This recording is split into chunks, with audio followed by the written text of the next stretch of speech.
Components of the Animate 2024 window. Stage.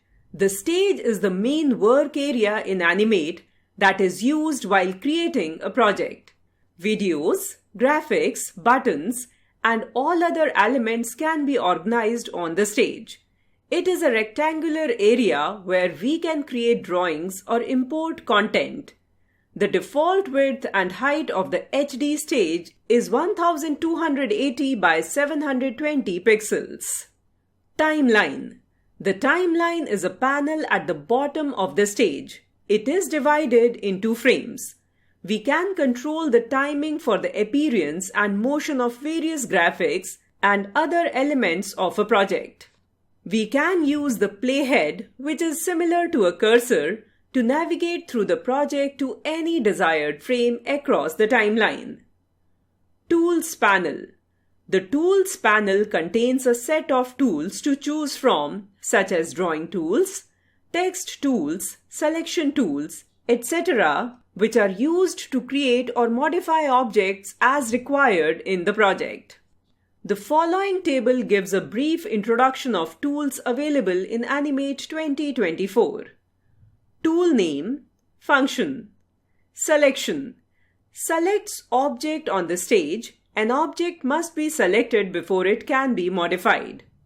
Free transform. Moves, scales, rotates, skews, or distorts objects. Lasso. Selects objects or parts of objects by dragging a free-form selection marquee. Pen.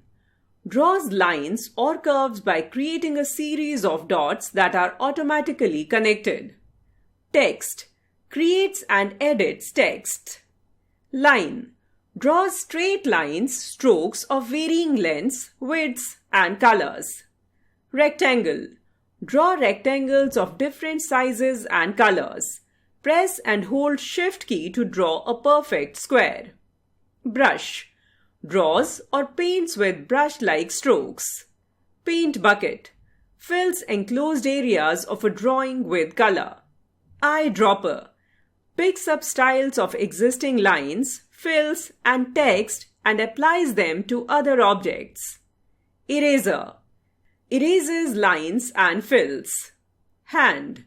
Moves the view of the stage and work area. Zoom. Increases or reduces the view of the stage and work area. Asset warp. Creates natural, flexible movements for objects like bending or warping shapes by adding a skeleton structure to them. Properties panel. It is also called Property Inspector. This panel displays the different properties of the objects which is selected. We can edit the properties of the selected object by changing the settings of the object from the Property Inspector. Sometimes the Property Inspector may not be visible. In that case, select the Window, Properties option from the menu bar. Library panel. The Library panel contains the objects that are either created or imported. These objects in the Library panel can either be reused in the project or exported to another project. Menu bar. The menu bar contains commands for certain functions like opening, editing, saving files, etc. in Animate 2024.